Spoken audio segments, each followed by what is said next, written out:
All right, welcome everyone. Happy Wednesday. Super excited to see all of you back again for another great chat. As we get going here, I just want to say welcome. My name is Meg. I'm part of Power to Fly's virtual hosting team, and I am super excited to be introducing you to our next speaker.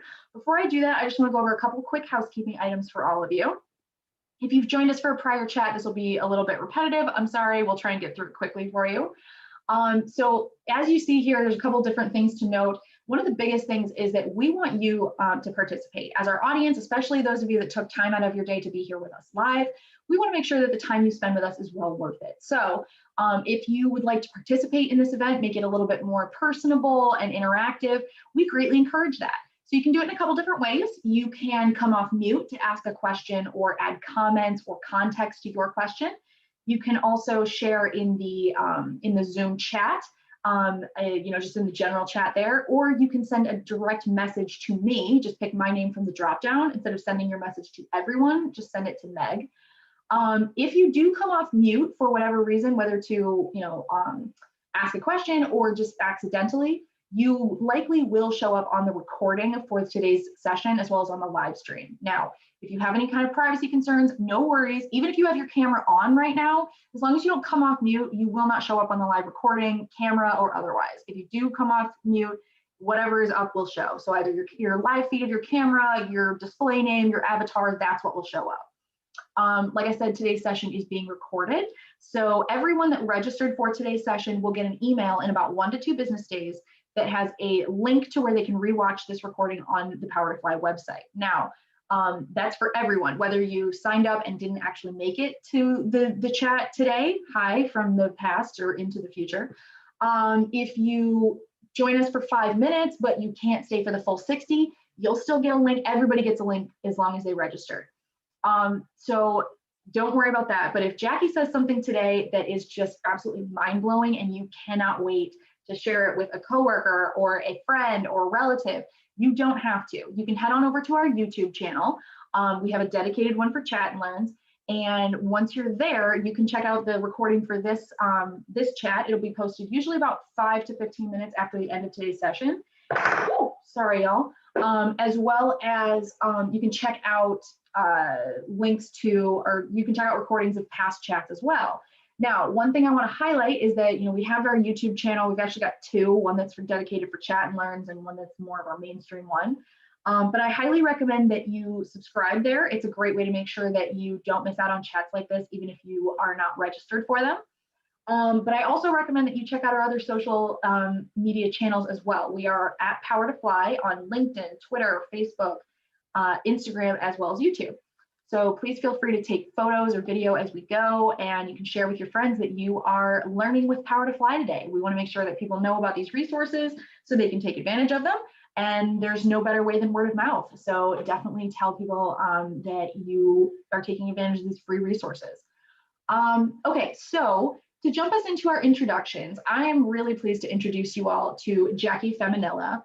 So Jackie is a senior front-end engineer at Guru, a knowledge management solution based in Philadelphia. She started her career in technical recruiting for an advertising technology startup before she learned how to code and transitioned into software engineering. So welcome, Jackie. We're so happy to have you today. Hi, thank you. Happy to be here. Is there anything that you'd like to add to your bio or any other information that you'd like to give our audience before we move on to questions?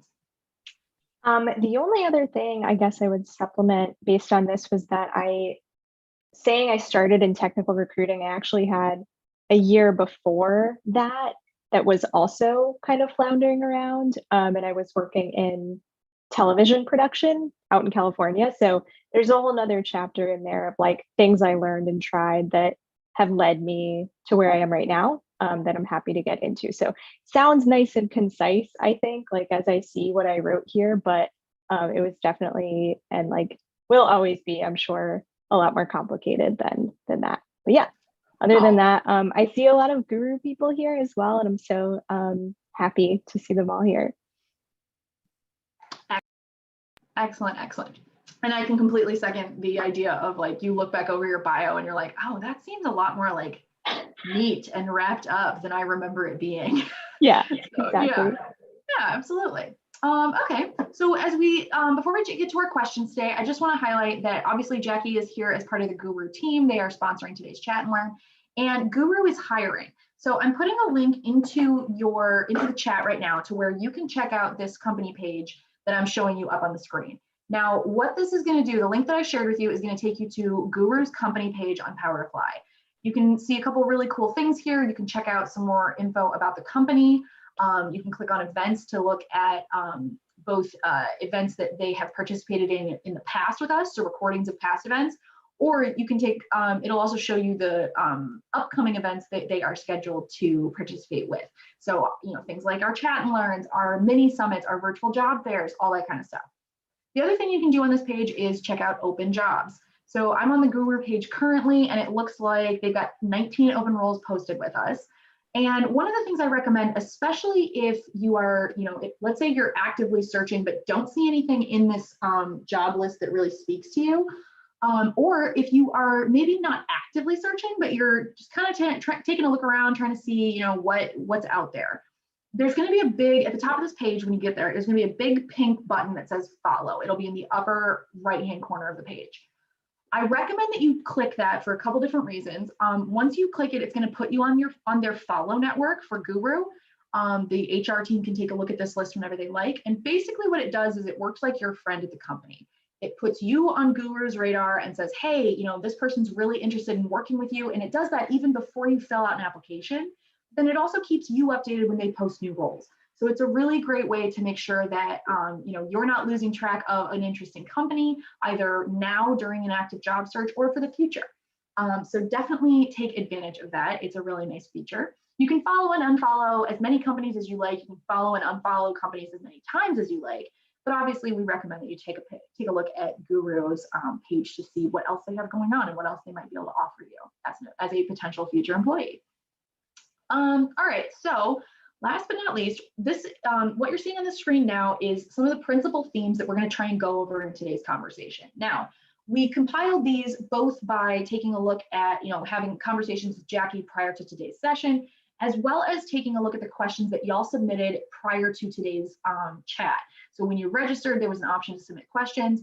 What we've done is we've gathered all those together. We have, kind of removed redundant ones and hopefully gathered them into some kind of a conversational format.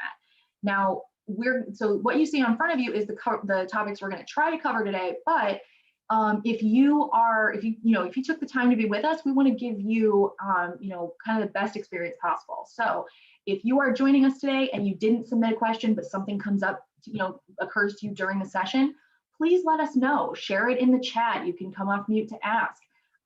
It's the same thing if we're addressing a question that you submitted and maybe we're not quite getting the angle at which you wanted to ask it, or maybe you want to give us some context that'll help us kind of get you to a better answer or better advice. Please feel free to share that too. So just know that you have the ability to really drive today's conversation. And so what we want to make sure we cover is the stuff that's important to you. So we're going to try and go over a couple things. We're going to talk about what a growth mindset is versus a fixed mindset. We're going to talk about some specific tips that you can use to help foster that growth mindset through your thoughts and habits. And we're going to talk about how a growth mindset can really help you in your career. So as we go into the questions, that's just kind of something to keep in mind that we're going to try and cover today in the time allowed. So what we've got for our first question, let me stop sharing my page here. There we go. So for our first question, I thought this was kind of interesting. Jackie, this person says, after a 20-year career with different roles and units at a university, I'm pursuing a role outside of the university that has some stretch goals and would push me a bit out of my comfort zone. How can I prepare myself and build my confidence to make this transition? I think this applies, obviously it's a specific case that this person's talking about, but the question at its heart really applies to a lot of different people, right? If you are going for a role that's maybe not identical to what you've done before, it doesn't even have to be an industry switch for you to kind of feel like you need to make this transition and bring a little something extra to your job search to accomplish that. So what would you recommend to this person in terms of preparation and building up their confidence? Yeah. So I think the first thing that comes to mind is to understand why you want to make this change. And personally, I would write it down. So a lot of the things that I think I'll probably suggest will always be followed up with like, write this down, because I think it really helps solidify and create some evidence for yourself for in the future. If you're doubting something or you know, encounter a challenge in this change, like we all do, you have this kind of artifact to look back on that reminds you why this is the change you want, whether that's, you know, this will be better for my family life, my balance, work-life balance. It will challenge me in different ways. So write that down. I think I tend to do that before I make a major transition. I try to like document all of the evidence that backs up why I want to do this, and shows me then how long I've been thinking about this. And then I really like believe myself because I've created this evidence. I think with that as well, like transitioning to something new, I would try to reflect back on times where you've made other transitions and build up that evidence in a different way of, okay, I haven't done this exact thing before, but I've made this change before and that went well in the end. And this is what worked in preparing for that. And so kind of introspect and analyze what has worked in the past, or maybe what didn't work and what you could try differently. So for example, for me, like I've noticed now that anytime I am making a big change, like when I moved from New York to Philadelphia a few years ago, I realized that I get like a psychosomatic kind of manifestation of stress. Like something weird I'll feel like, oh, this thing is hurting. And I've noticed that I just get that from a lot of stress. And so I can handle that and kind of manage it differently. So yeah, that's what comes to mind for me, like writing things down to back yourself up so that you understand why you really want this transition and you have that there as a reference going forward when things get hard. And also write down how you've handled things like this in the past and kind of build up that like prep toolkit for yourself, and talk to other people that know you well to help you kind of suffice that too. But yeah, I'd love to hear if anyone else has tips too. Yeah, please feel free as we're going through this. You know, if you have, even if what your advice would be is completely different than what Jackie's saying, please feel free to share this in the chat. I mean, one of the things that I love about these sessions is we frequently have people who, even if they wouldn't like describe themselves as subject matter experts, people who have been through these situations before. And for me, you know, it can even really help to hear how someone else has handled it, even when it's an approach I would never take myself for, you know, either valid or kind of, you know, invalid reasons. Yeah, it's definitely helpful to hear how other people handle these situations. So definitely please feel free to chime in the chat. I see Amy commenting that she totally relates to that and is going through this right now. And I absolutely love what you said, Jackie, because I feel like I tend to make pro cons lists a lot when I'm trying to make a decision, but I love the idea of making a list, or, you know, kind of a cheat sheet to refer back to about why you want to make this change.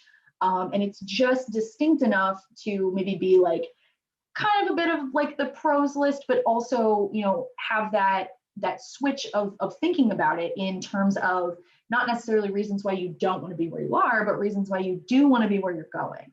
Yeah. So I think that's really great. Yeah. Something else that comes to mind along the lines of like writing something down.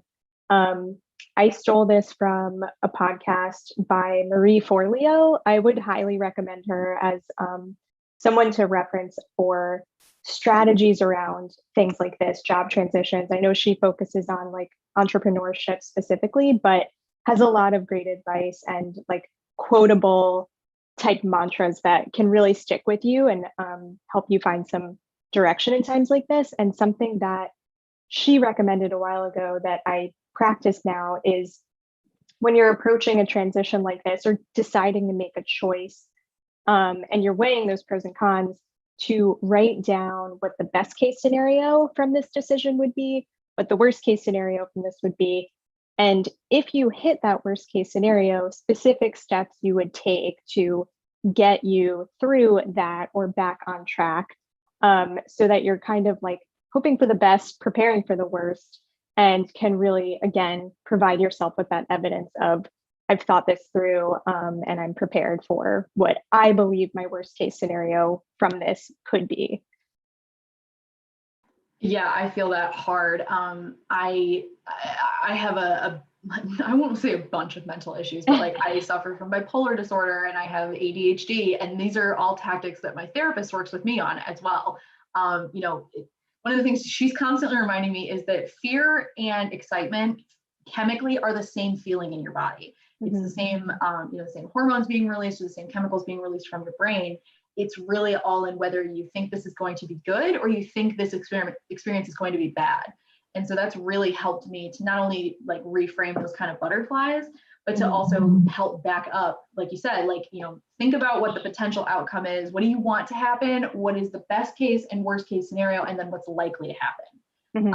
And that helps me at least to kind of keep from spiraling or kind of blowing up the importance or proportions of a decision or of a choice way bigger than what they need to be. So hopefully that'll help some people. I also grabbed I think it's the link to the podcast. I grabbed the Apple link, so apologies if that doesn't work for people, but I think it's the same woman, Maria Leo. So definitely check that out. All right, so we have another question in here about kind of imposter syndrome, but before we jump into that, I just want to talk a little bit about this growth mindset, because it's in the title of today's chat, and we didn't really have any submitted questions from people that really addressed it head on. So let's talk a little bit about that growth mindset, especially in terms of maybe where people might already be, and whether they are in a fixed mindset or maybe where they're already in a growth mindset and don't realize it. Yeah. So growth mindset and fixed mindset, these are two concepts or labels that a psychologist named Carol Dweck researched initially with children in schools and studied the effects of mindset on accomplishments in school and how they actually felt about their accomplishments. And so a fixed mindset is more so classified by feeling like your ability or intelligence is innate and inherent to you, and you're just born with this, and this is who you are, and you're kind of limited by that. Whereas a growth mindset tries to frame it more in the sense of, I can change my intelligence and abilities and capabilities with effort, with time, with training, with perseverance, from mistakes and failure that I learned from, and can actually push past further than maybe if you're in a fixed mindset, what you would be able to tolerate or accomplish. And so those two things, I think, for me, I think I was more so in a fixed mindset for the beginning of my engineering career. And I think it's worth stating that these are both things we all toggle back and forth in. I don't think there's I know the title of the talk is Overcoming Imposter Syndrome. I don't think there's an end goal state with all of this. I think it's, there's just, for me, wanting to find the types of thought patterns and habits and frameworks that can help me feel healthier and help me feel more on the right track for where I want to go in my career. So I think we all toggle between both. And yeah, I think imposter syndrome can tie into a fixed mindset and things like that, but I'll pause there for a second. Thank you for that. And I just want to highlight for anybody, if you have questions or you would like us to follow up or expand on something, please feel free to ask.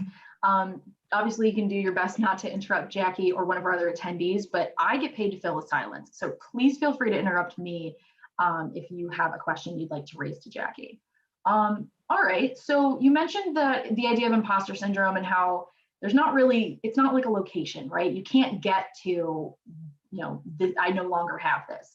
I think it's something that, yes, it's been kind of buzzwordy and we've been talking a lot about it, but I don't think that necessarily means that it's something that ebbs and flows, right? I don't think that it's something that nobody suffered from before we started talking about it, middle of last year. So what are some of the signs that we can kind of look for in ourselves to see if what we're feeling is actually imposter syndrome. Because I know from talking to especially some of my friends or my coworkers, there's times when they feel imposter syndrome, but a lot of it is not necessarily imposter syndrome. It's more of an anxiety, which can be kind of part and parcel of the same thing. But you know, imposter syndrome is a little bit more distinct. So to your knowledge, like what are some of those key signs we should be looking for? Yeah. So yeah, that was a really good note around the, a year ago when the buzzword started becoming more popular, because I actually looked into this because I didn't realize when imposter syndrome was coined, and it was first researched in the 70s. So it's been around and studied for a lot longer than I realized. And I think what distinguishes it is it's, again, similar to a mindset. It's not just who you are, it's a tendency and a thought pattern that kind of puts you in this place where you can't internalize your success. You feel like your accomplishments are kind of masking your actual poor ability at your job. And so you don't believe that your accomplishments are a real reflection on what you're capable of. And so you're in this state where you're worried that the next thing you tackle or the next thing you try, that's going to be the thing that finally exposes you as like, oh, I shouldn't have gotten this job. Oh, I shouldn't have been accepted at this school. You are operating in this mode where you're trying to protect against being found out as someone who should not be in the position that you're in. Yeah, thank you for kind of dialing that out, because I feel like that's something that people not necessarily miss, but the fact that you can have imposter syndrome and you can be dealing with imposter syndrome regardless of how successful you may or may not be, whether it's your perceived success or others' perceived success of what their perceptions are about you. It's entirely possible to suffer from this. But you're right, it's that idea that they're gonna find out. How are they gonna know? They're gonna know. And so that's one of the things that I when I deal with stuff like this, it's definitely more around the idea of either not being able to replicate past results, or somehow like just not being able to accomplish what I should be able to based on my past track record. I mean, I know my husband suffers from this. People, it doesn't have to be somebody at like, a pinnacle of their career either. It's entirely possible to go through points, if not having this like kind of low level running in the background a lot, where you're pretty sure that you don't know what you're doing. And that's, I don't know about you, Jackie, but for me, it's really helpful to remember that we are all doing this for the first time. Nobody has done today before. Nobody. Yeah. And even if you have done what you're doing for a million years, every day is going to be slightly different. So that super helps me, is the fact that we're making it up as we go along. Yeah, definitely. I think that's huge. Like just being able to connect over it and realize that you're not the only person feeling it. It's actually the opposite. Most of us are feeling it. And like you said, it doesn't stop at a certain point. I think like my personal goal is to get better at managing it so that it doesn't negatively affect my life. And so I know actually, I'll share a link to the original research paper I found that studied imposter syndrome. And they found that one of the most effective things to improve this or alleviate the stress of all of this was just getting women. It was studying women specifically, getting women together who were experiencing this to talk about it.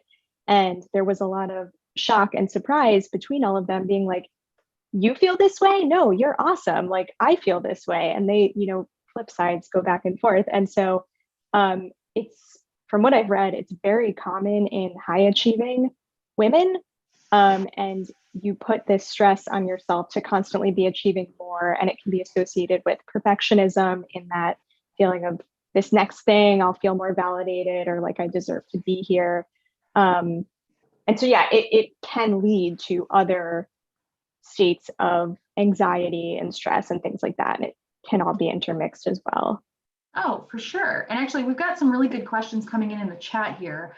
So Melissa had said, what do you think about the difference between imposter syndrome and women in tech versus the culture of tech pushing those women out of positions? Also, Sarah had chimed in saying there's also the element that it's all complicated by microaggressions, systemic racism, systemic exclusion in the workplace. So I'd like to get your thoughts on that, because you're right. Like, this idea of people really opening up and kind of sharing what's behind the scenes, and not just, the glossy successes, or trying to make it, give that appearance of like, everything I touch turns to gold. This is all wonderful. I'm doing so well because what I'm achieving is what those are my goals, and blah, blah, blah. Like, you're right, pulling back the curtain and really talking to other people. I mean, like, I didn't realize how much everyone uses Google to do their job on a daily basis. I mean, literally everyone from like engineers and people that are doing major like physical things, to people like myself who are basically, Googling things like how to pick something. Like, I Google all the time. So that's super helped me. What do you think about the idea, like kind of the themes of whether this is inherent to women, or whether this is something that gets more enacted on women and they are more likely to suffer because of the maybe their industry or their situation? Yeah, so I definitely think that a lot of this has to do with the way you're raised, societal pressure and norms and things that we pick up as women, and pressures that we get placed on and then learn to place on ourselves. So I know, at least in the initial research, they did some digging into like what family life was like for women who specifically had a lot of imposter syndrome. And I think there were two dynamics that they found really prevalent. One was that the woman was told all her life that she's great, you're great at all of this, and when you encounter challenges, that doesn't match up with the narrative that you've been told of like, you can do all of this. And that adjustment to realizing you need to put in effort and you need to study and work hard and learn, it can feel like that in itself is a failure when it's not. So there are different dynamics of family life that they've done research on that go into it. Just reading the other aspects of the question. I think so. It's so complicated, and I just like, part of growth mindset principles are saying that you don't know something and being okay with that and accepting that there's always more to learn. So some of these I don't know how to answer right now, and I would love to hear like if anyone else has thoughts on these questions. I mean, I would second that. It's a very fraught topic, because it's not just external like forces working on the person, right? There's a lot of psychology, not just with what you might be dealing with internally, but what else is going on around you.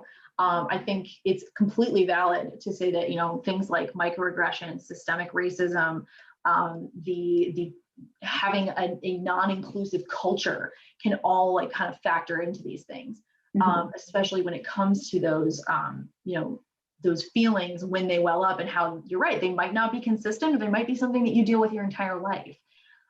There is actually a really good question in here from Karen. Karen wants to know, how do you balance managing imposter syndrome with taking constructive criticism from others? And I feel like this is a really, really great question, just because like you said, having that mindset, at least from the start, or being raised with this attitude that like everything you do is great, then when you come up against somebody or meet somebody that gives you a little bit of constructive criticism, it can either be really helpful and help keep you energized towards your goal, or it can actually absolutely completely derail what you thought, either about your performance currently, or how people are seeing your past successes, all that kind of stuff. So how do you recommend people handle the two, of that imposter syndrome, but also constructive criticism? Yeah, that's a great question. So I think there's the human aspect to this of sometimes feedback and constructive criticism, it's not going to feel good at first. I think especially, I don't think a lot of us get constructive criticism a lot. So when you do, it's rare and you're not used to dealing with it, or you don't have the habits or skills to really accept it perfectly and in a healthy way from the get-go. So I think I would say to at first acknowledge that it's probably going to feel like it's bruising your ego at first. You're going to feel like, oh, this is validating my thoughts that I'm not good. And, they found me out, like this is where it ends. So just acknowledge that that's kind of a thought pattern and a thought habit that will probably happen, especially if this is super rare and you feel threatened. So just acknowledge that at first. And then I think where I try to take it next, when you actually can kind of cool down and accept and listen to the feedback and process it, is so within a growth and fixed mindset paradigm, a fixed mindset would stay there and say, this is a sign of failure. I am not good. I am not worth this. I'm not enough. And a growth mindset will be able to then process that and say, okay, this person must care about me, because they could have not told me this thing, and they could have just let me continue not improving this and possibly further fail. And since they told me this, they must care. And this is an opportunity for me to internalize this, assess it, try to evaluate if it's fair and if I want to incorporate this feedback, and then make a plan to try and monitor that and try and actually incorporate that feedback. So I think it's hard because like I said, I don't think we have a lot of opportunities to do this, at least in my experience. I don't get as much feedback as I think I want. I know I've heard that from other people as well.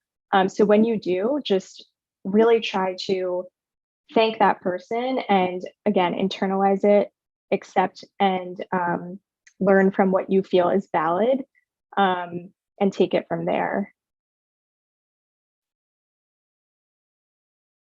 So sorry, I lost my mute button there for a minute. No, I think that's absolutely right. And you're right, this kind of, the question really has a lot of layers, because getting that constructive criticism and constructive feedback, not everyone is great at giving that, even if what they're trying to tell you is a valid thing, like a valid pointer for you.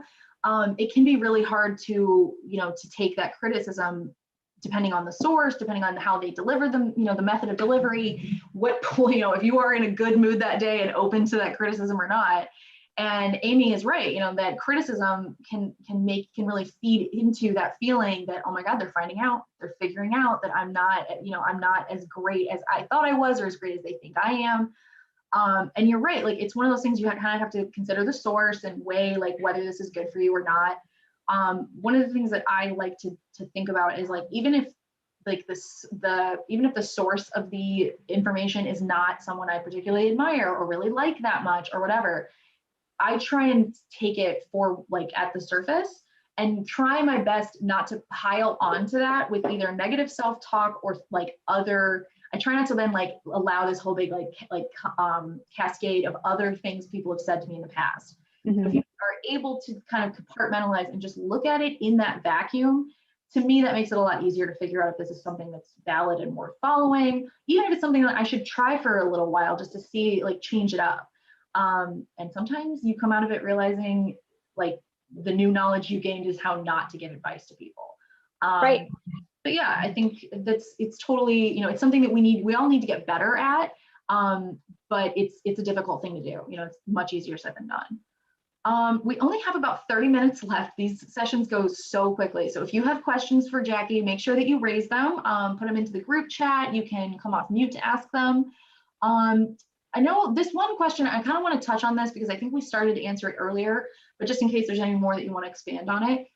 This person wanted to know about how you keep from comparing yourselves to colleagues, especially when it comes to productivity, and how to deal with that feeling like you're not doing enough at work. Now, I think this existed prior to COVID, but I feel like COVID definitely ramped this up for many people who were then able to work from home, because you have that feeling, instead of having that physical, leaving work at the end of the day or not, having that break, you don't have that anymore. And so it's very easy to feel like you should be doing more, you should be working because you live where you work. And I know that there are some people that, like I said, had this prior to COVID. But, I think that this ramped up for a lot of people. So how do you, kind of balance that of either comparing yourself to other colleagues or even just to the productivity cycle that, America tends to really emphasize in pretty much every aspect of our lives? Yeah.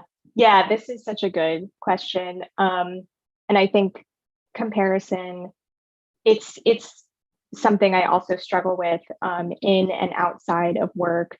And I think growth mindset principles and trying to work on your own thought patterns can help this. Like I feel like I've tried to work on this both in work and in relationships, and rather than compartmentalizing of like this is just a work issue, it's usually for me an issue all around my life. And so working on it in one place can help me kind of realize like, oh, this is actually something you can take outside of work too that will help this other issue you're having. So totally connect with this. And I think this is worth just saying that, like imposter syndrome, like feeling like you're in a fixed mindset, you're not the only person. And you would probably be surprised to hear from your colleagues or your coworkers that they're feeling the same way. So again, I feel like to me, this comes back to trying to manage these thoughts and trying to kind of train your thoughts to go in a different direction with it. So with a growth mindset framework, what they emphasize is that comparison can actually fuel you and motivate you and inspire you to look up to what other people are accomplishing, and kind of allow that to be a model for where you might want to go, rather than it prohibiting you or feeling like a scarcity mindset of there's not enough of us to do all of these great things, or if I don't do exactly as much as that person, it means I didn't do enough. So letting it inspire you is one tip. And again, that takes effort to reframe your thoughts of how you're responding to, catch yourself in that moment of like, oh man, I feel like I'm not enough when I compare myself to that person. Pause there and kind of say, okay, well, am I inspired by what they're doing? Is it because I want to do what they're doing? Can I learn from them? Maybe I should set up a one-on-one with them and kind of chat through things and really learn their story and get more inspired. So letting comparison not inhibit you, but letting it inspire you, and that takes effort. And something else is to kind of shift there's this spotlight effect I think we all have of, oh, everyone must be looking at me and thinking that I'm not doing enough, or I'm going to say the wrong thing. And again, like all of these things, a lot of us fall into this kind of tendency. And so shifting it out to helping others or learning from others can kind of help you break out of that comparison loop, and really focus on just learning from each other, and not letting them be a threat to your success. So yeah, the one final thing I would add there is that growth mindset focuses on the learning being the goal. And so, like I said, there's no real end state. If you do this project or you get this job, you're not like done and a success. We know we're always going to feel these things and we just need to manage them better. And so by focusing on what you've learned and where you've come compared to maybe a year, 2 years, 3 years ago, focusing on what you've learned rather than just accomplishments, I think can help build that like hype up for yourself. And again, create that evidence that you are doing enough. And maybe if you're not, have you gotten feedback that you're not doing enough? Like check into the realities of what other people have shared with you to challenge those doubtful thoughts that all creep in for everyone. Yeah, that idea of looking back to see if anyone else is saying this, like who told you that?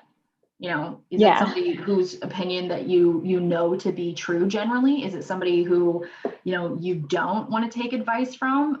Like my biggest thing is I don't take it like personal advice from somebody that I wouldn't want to switch places with. And I try not to take professional advice from somebody whose career I don't respect, I guess. Like if I see somebody who's like not it doesn't have to be something that I want to be doing, but like, I think like, oh yeah, they're really holding it down, or they're doing such great things in that area. So for me, that's a little bit of a guidepost that I try to follow. But you're right. It's, Jessica's chiming in the chat saying that she's been totally surprised to learn that peers of hers think that she thinks are extraordinary also suffer from this imposter syndrome. So it's very important, like you said, to talk about it and let it be known that, as long as you're comfortable sharing with that you're going through it. I mean, there's been times in my life where I was crushing it academically, but personally, like my life was falling apart. And the people that knew me from class, they just thought I was killing it. They thought I had like excellent study tactics and all this stuff. And it's like, no. This is where I'm overcompensating for what's all like the whole mess that I can't make sense of in the rest of my life. Yeah. So kind of peeking and pulling back that curtain a little bit could help, I think, a lot of us. Yeah. Okay, so one of the things that we're talking about, kind of harking back to a lot is this idea that you look for, feedback that you've gotten in the past, or, other people that are saying, that you need to improve in this or that. If you have made a mistake somewhere in the past and you have learned from it, how can you go about sort of regaining the trust of the leaders or managers around you again after that, especially if you perceive it to be like a failure or a big mistake?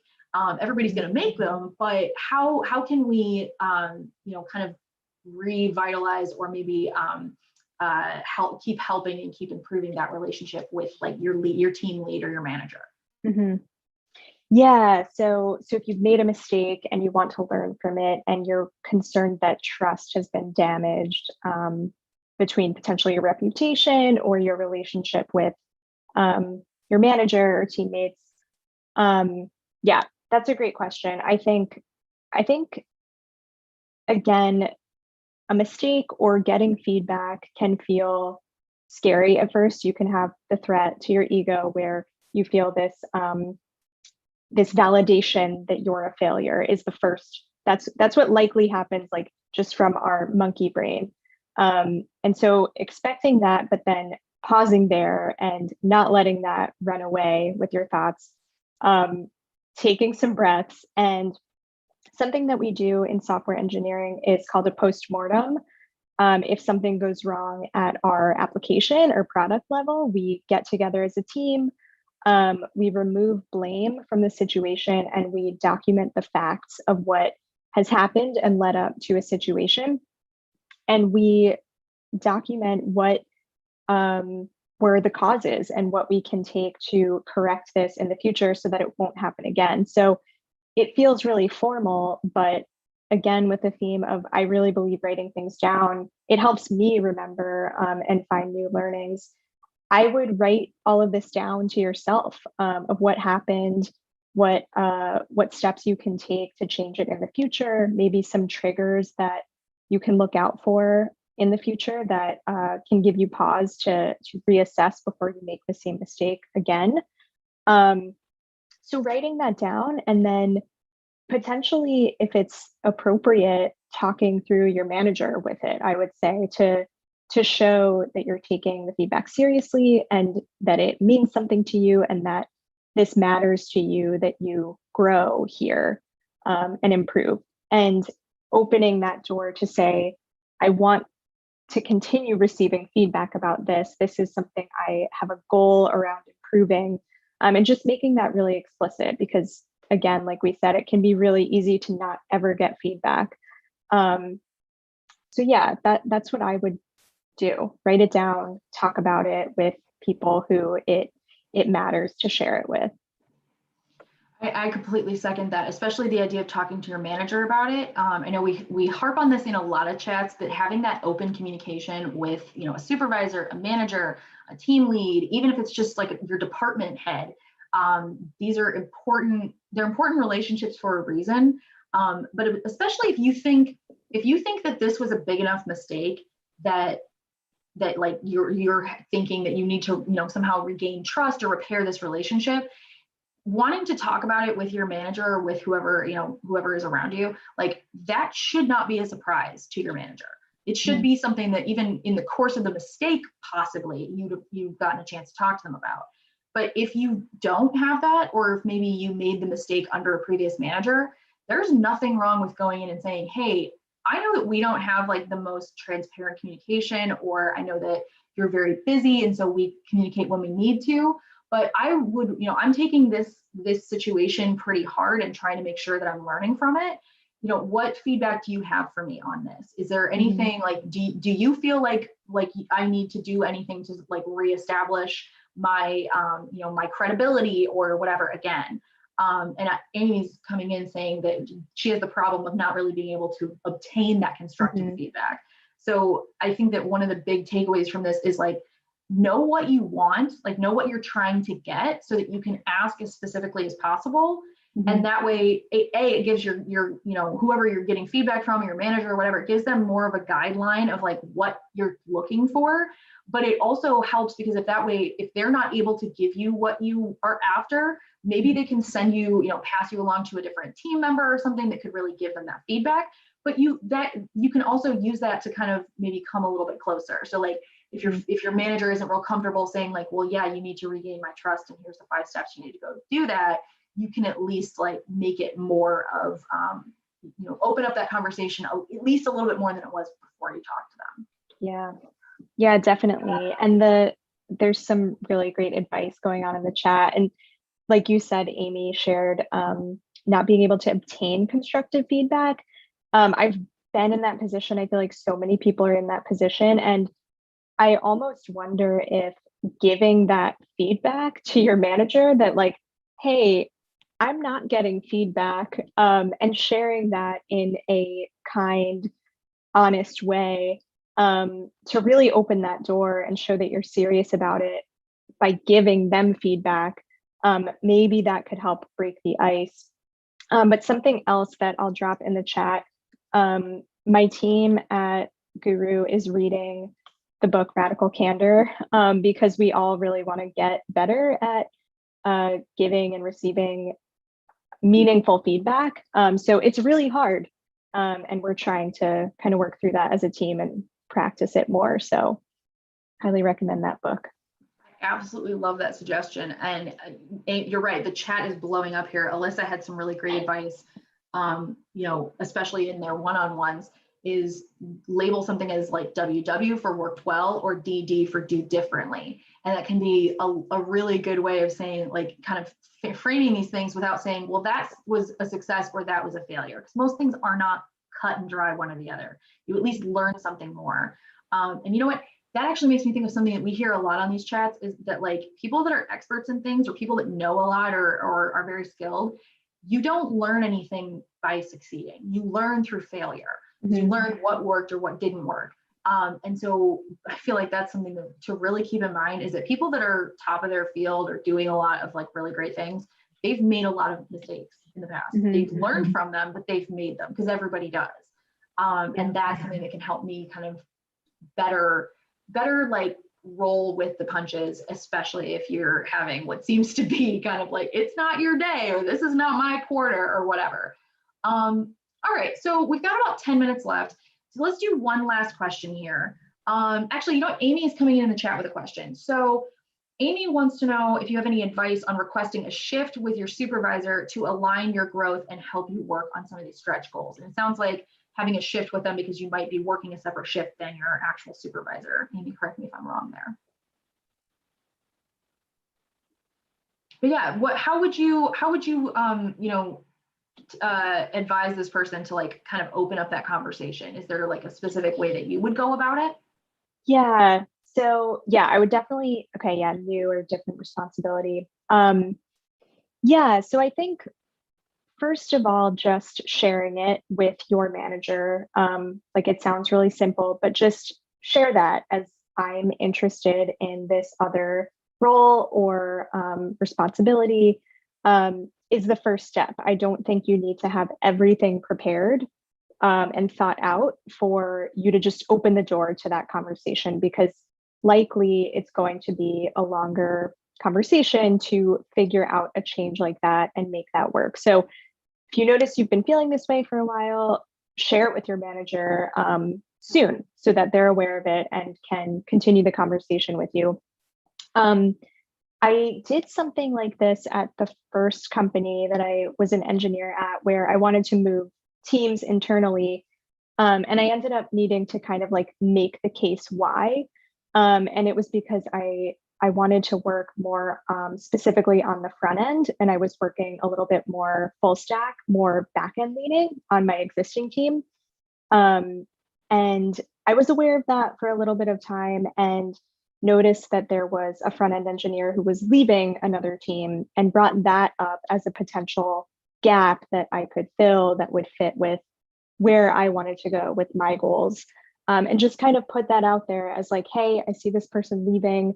I've told you that I want to focus more on the front end in the future. Is there any way we could consider an internal transition or a handoff, or where I could do 50-50 on each team, and offered up solutions like that in a way that made it clear that I wanted to stay at the company. I wanted to grow here. And that there was an opportunity for them to really invest in me more.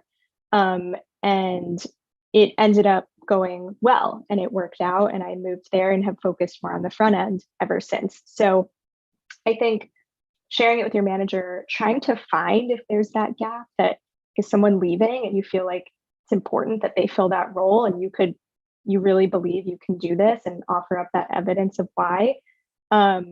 Or as a trial period, can I pick up some of these other responsibilities in addition to my work, if I continue delivering on my work, as a way to try a transition. Amy, does that help at all? I mean, it certainly seems to assess it or address it from my perspective. Amy, if you've got follow-up questions, please feel free to throw them in here. Okay, so we only have about 8 minutes left.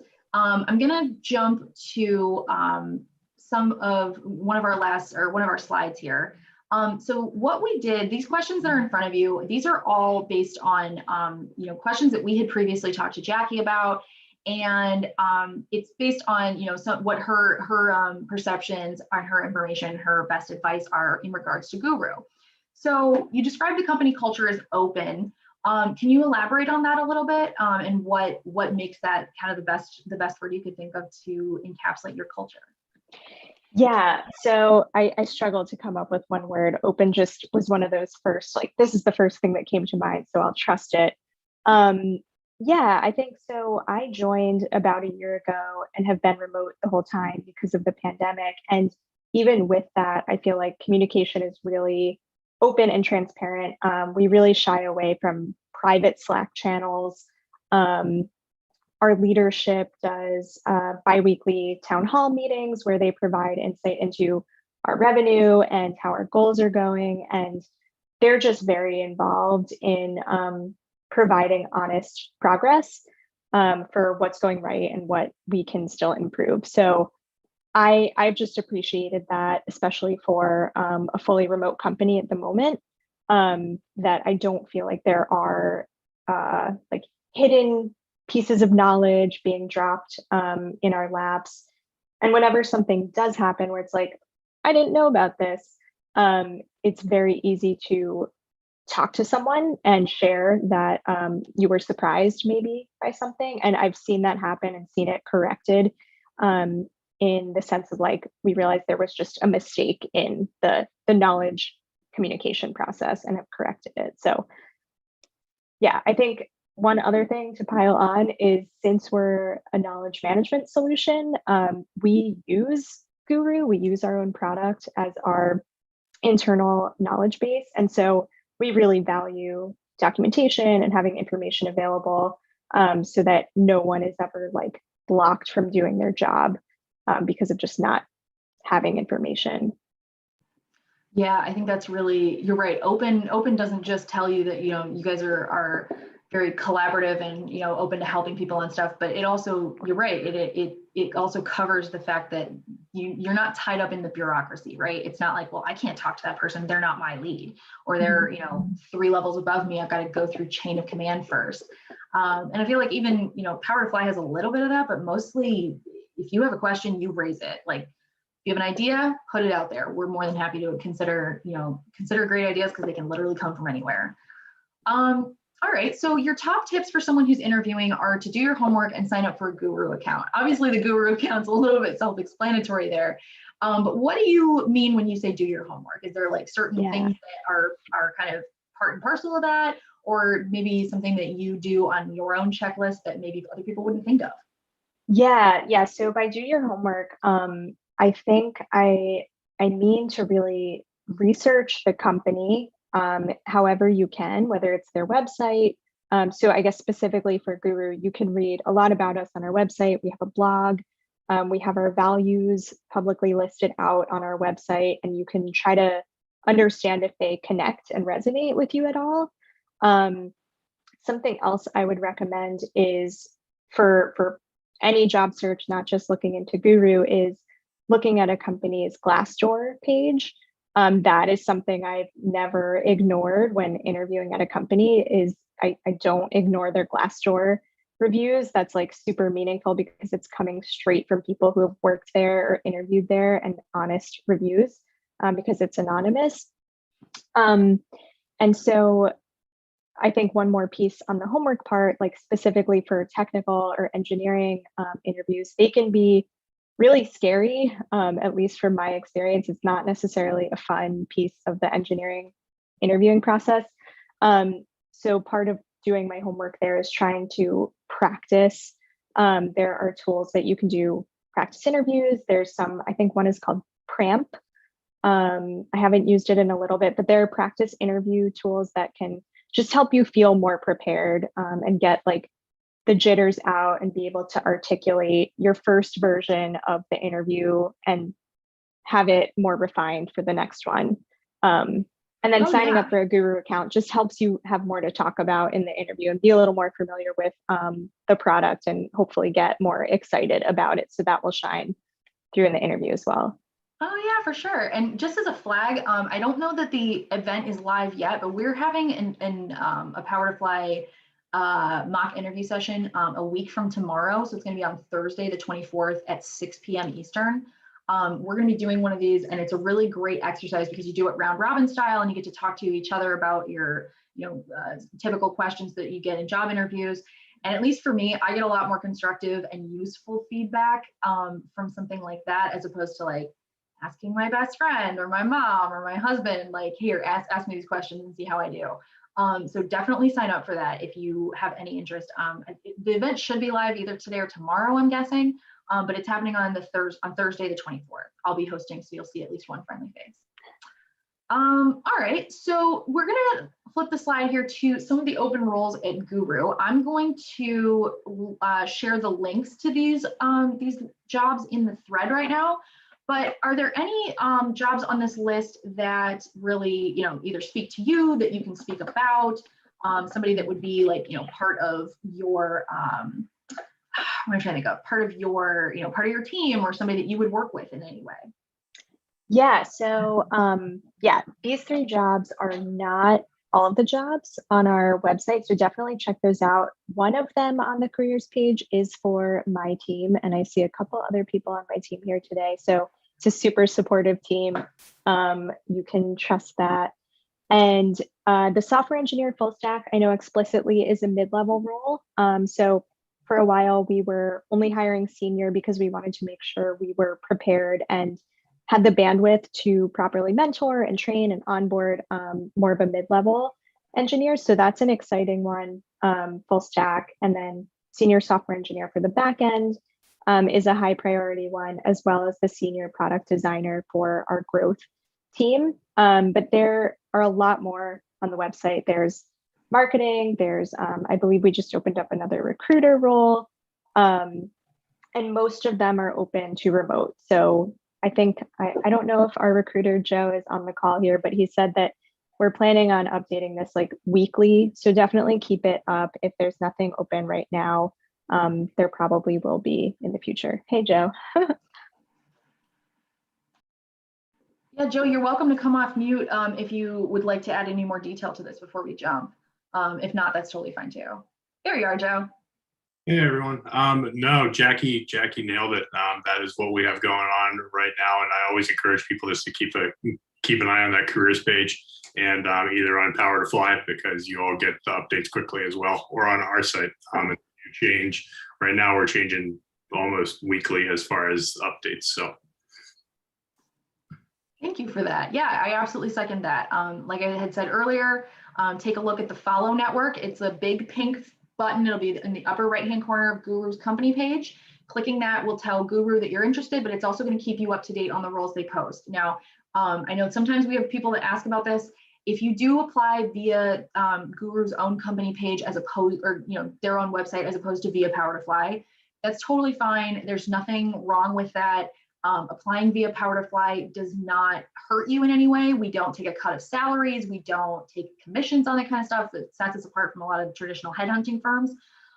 So we don't do any of that. It's not at all bad for you. Just if you do apply via getguru.com directly, I hope that you'll tell them you came from Power to Fly, if only so we can keep showing, showing Guru that we bring the, amazing talent and amazing applicants to them. So please feel free to do that. All right, so in our last minute here, I just want to say a huge thank you to Jackie. This is not, it's not just the hour you spend with us. There's a ton of effort and work that goes in on the back end for this. So I just want to say a huge thank you to Jackie for joining us today. It was really nice to get to spend the afternoon with you, and I absolutely love this conversation. Thank you so much. Thanks, Meg, and your team helped me prepare so much, and thanks everyone for coming. Hope you got something out of it. Oh, based on the chat alone, I think people absolutely did. I just want to say a huge thank you to our audience as well. We really, these events do not happen without you, and we hope that you enjoy them and you get the information that you want out of them. So thank you to everybody that participated today and shared links and advice and resources in the chat. I always love to see that. So thank you to everyone for that. That concludes the chat for today. Don't forget, we've got some other events happening either later today. There's going to be, tomorrow there's a chat about navigating your way to the C-suite at 1 p.m. Eastern. There's also an office hours interview with Power to Fly's career coach at 3 o'clock Eastern tomorrow. So hopefully y'all will check out some of our upcoming chats, and I can't wait to see many more of you attend in the future. So thanks so much for being with us. Have a lovely rest of your Wednesday, and we'll see you later. Bye, everybody. Thank you. Goodbye.